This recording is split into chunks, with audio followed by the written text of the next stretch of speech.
Mr. Lee Hsien Loong, Chairman of the Founders Memorial Committee, Professor Tan Tai Yong, Co-Chair, family members and associates of the founding leaders, distinguished guests, ladies and gentlemen. Good morning to all of you. I'm very happy to be here at Gardens by the Bay this morning to break ground for the Founders Memorial. This memorial honors our founding leaders and our nation-building journey. It will tell the story of how they overcame the odds to build a strong, united, and independent Singapore. How they led the people of Singapore through successive battles, first against colonialism, then communism, and finally communalism. And how they then built a nation based on the values and ideals embodied in the pledge, launching us on the journey that has led to the Singapore that we see today. After the Second World War, the generation of Singaporeans who had survived the Japanese occupation decided to take their future in their own hands. They were determined to be rid of the British colonial masters and instead to be governed by Singaporeans for Singaporeans. It was a time of great ferment and excitement, upheaval and anticipation. There was intense political contestation as different groups propounded diverse ideologies and views of Singapore's future.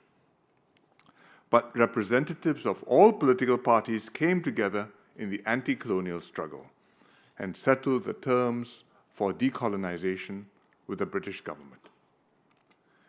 In 1959, the colony of Singapore became the state of Singapore. We were now a self-governing state, though not yet a fully independent country. A general election was held, and for the first time, the People's Action Party, led by Mr. Lee Kuan Yew, was elected to power. On the 5th of June, 1959, 65 years ago to this day, the first cabinet of self-governing Singapore was sworn into office. That is why we have chosen today, the 5th of June, for the groundbreaking of the Founders Memorial. That first government in 1959 had urgent problems to deal with: unemployment, workers' strikes, homelessness, lack of schools, corruption, and much more. But the central political issues were: what was Singapore's path to full independence? What sort of society should we be? And how should we govern ourselves? These issues precipitated a parting of ways within the PAP. Earlier in 1954, two anti-colonial groups had come together to form the PAP, a non-communist democratic socialist group which sought independence through merger with a democratic and non-communist Malaya, and a radical left-wing group, closely associated with the Communist Party of Malaya, which had a very different view of Singapore's future. The two groups made common cause to fight colonialism, but both knew that once the British had been defeated, a clash between them was inevitable. The parting of ways happened in 1961, 2 years later. Very narrowly, the non-communist group retained control of the party and the government, while the pro-communist group went into the opposition. A fierce political fight followed for the hearts and minds of Singaporeans. There were idealistic and passionate people on both sides, striving to convince Singaporeans that theirs was the right way forward. At stake were the lives of Singaporeans and the future of Singapore. Fortunately, through courageous leadership and superb political generalship, to use the words of Dr. Goh Keng Swee, Mr. Lee and his team convinced Singaporeans that their way forward would deliver growth and investments, jobs and education, good homes, and a brighter future for all. Singaporeans supported them and their vision and gave the non-communists a clear mandate in the next general election in 1963. That year, Singapore merged with Malaya, along with Sabah and Sarawak, to form the new Federation of Malaysia. The communist threat receded, but only to be replaced by a communalist one. Tensions soon arose between Singapore state government and the central government in Kuala Lumpur. The basic issue was what it meant to be a citizen of Malaysia and the equal rights of citizens of different races and religions. The Singapore leaders fought for what had been negotiated and agreed to in the Malaysia Agreement, what they called a Malaysian Malaysia. The central government took a different view, which emphasized the primacy of Bumiputra Malaysians. It was much more than a legal or a constitutional dispute. The differences with the federal government were too stark to be reconciled through civil debate. The fight involved power and force, putting Singapore and its leaders in great danger. Tragically, it led to race riots and bloodshed. Mr. Lee and his colleagues displayed great personal courage to rally Singaporeans to stand and fight for what they deeply believed in. Because they held firm at this critical moment, so did Singaporeans. And thus, on the 9th of August, 1965, Singapore separated from Malaysia to become forever a sovereign, democratic, and independent nation, as Mr. Lee proclaimed. But unlike the independence of every other post-colonial nation, the mood in Singapore was somber. Memories of the 1964 race riots were still raw. Indonesia's konfrontasi continued to pose a threat. Without a proper defense force, our sovereignty and security were precarious. With neither natural resources nor hinterland, our economic prospects were uncertain. There was no assurance that Singapore had any future. In this dire situation, the founding leaders rallied the population. Singaporeans, whatever their previous political allegiances, united behind Mr. Lee and his team, and together set about building a nation. They saw through the withdrawal of British forces, the oil price shock in the early 1970s, and many other crises. They grew the economy, built up the SAF, educated our people, reshaped our society, housed our population, and transformed everyone's lives. Even more importantly, the founding leaders established fundamental values and ideals that set the long-term direction of our nation. Democracy, justice, and equality, meritocracy, and a drive for excellence, and an unwavering commitment to honest, clean government. One of them, Mr. S. Rajaratnam, gave voice to these ideals in the pledge, and above all, that we, the citizens of Singapore, pledge ourselves as one united people, regardless of race, language, or religion. For the founding leaders were determined that every race would have an equal place in Singapore. Why? Firstly, having had such recent bitter experience of being a racial minority, the founding leaders resolved never to place independent Singapore's majority race, language, and culture above others, and never to allow our minority communities to be disadvantaged and marginalized. Secondly, while Singapore was a Chinese majority and Malay minority society, all our neighbors were Malay majority and Chinese minority societies. Racial politics in Singapore would have made our position in Southeast Asia untenable.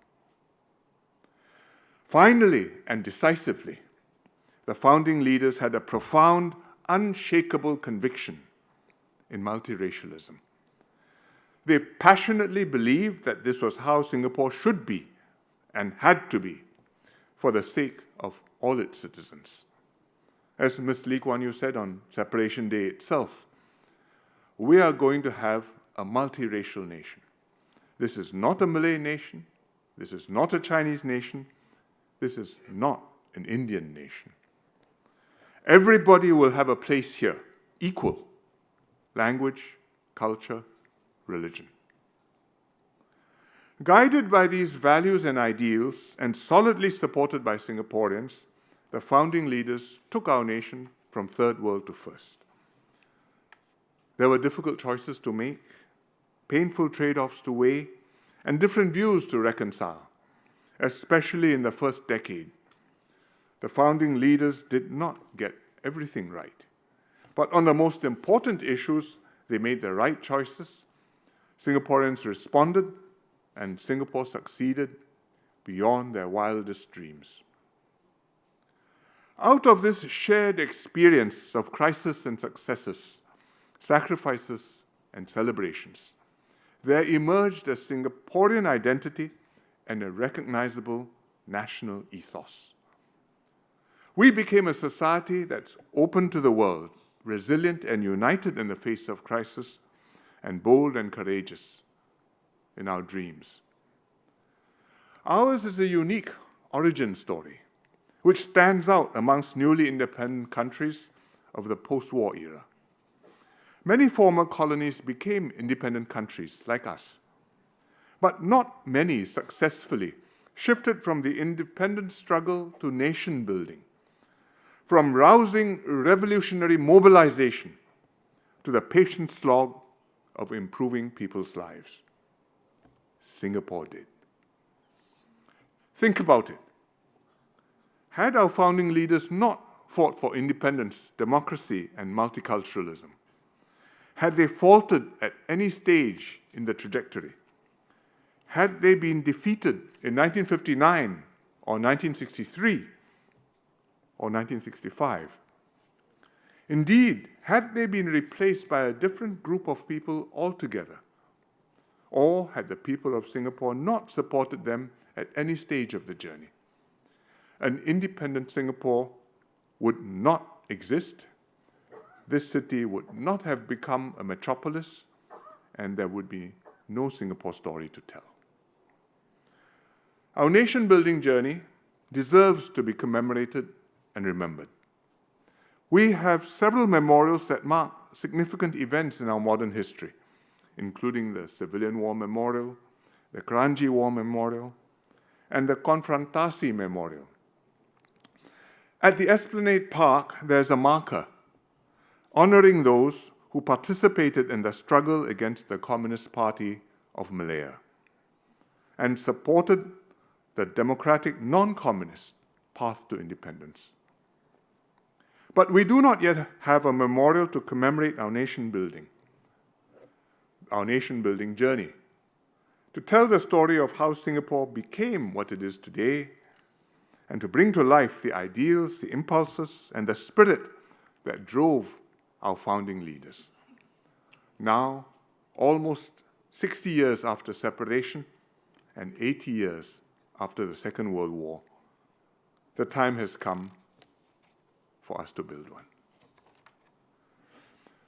I first suggested the idea of a Founders' Memorial in 2015, a few weeks after Mr. Lee Hsien Loong had passed away. It was an emotional period for the nation, and Parliament was debating the best way to honor Mr. Lee's memory. I explained to MPs that Mr. Lee did not want any monument dedicated to himself. He was always conscious that he did not act alone, but as a member of a multiracial core team.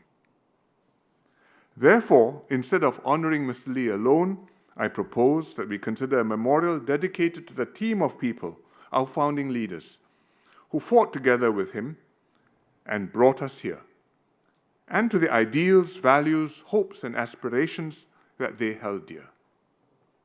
As I said then, whatever memorial we decide upon should not only be right for Singaporeans living today, but also for generations not yet born. The memorial should reflect and strengthen in all of us our sense of what it means to be a Singaporean, why Singapore is worth striving and fighting for, and how we can continue to build a harmonious and successful Singapore for future generations. Since then, we've put much thought into the concept and design of the Founders Memorial. I thank the 200,000 Singaporeans who have contributed views and ideas, and I'm especially grateful to Mr. Lee Hsien Loong, Chairman of the Founders Memorial Committee, and his co-chair, Professor Tan Tai Yong, for their dedication and hard work guiding and overseeing this national project. And also to the architects, Kengo Kuma and Associates from Japan and K2LD Architects from Singapore, who have designed a dignified, understated memorial that expresses well the spirit of our nation. The memorial will focus on the key leaders in Singapore's first 2 decades of nation building, from the 1950s to the 1970s, including Mr. Lee Kuan Yew and his core team, as well as other important leaders in the public, private, and people sectors. I'm happy that the project team is curating an installation specially to commemorate the founding generation. Through their words and deeds, the memorial will bring alive the values and ideals these pioneers exemplified, championed, and inculcated into Singaporeans. These crucial intangibles are foundational to the ethos of our society and to our national identity. They continue to guide and to inspire us today. The memorial will be sited in Bay East Gardens. It will occupy reclaimed land fronting Marina Bay, the result of a visionary project launched by the founding leaders soon after independence to reclaim land to provide for the long-term development of our city.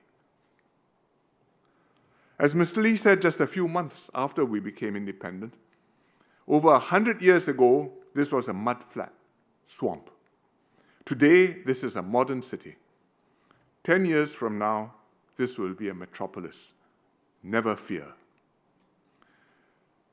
But at a deeper level, the living monument to the founders is the beautiful Marina Bay, which it faces, and the vibrant metropolis stretching beyond the iconic skyline, home to 3.5 million Singaporeans, which continues to thrive and develop year after year. The project team held an exhibition, Semangat Yang Baru, Forging a New Singapore Spirit, at the National Museum last year. Like many visitors, I found the exhibition meaningful and moving. If you viewed it, you may remember that afterwards you were invited to pen your reflections and hopes for Singapore.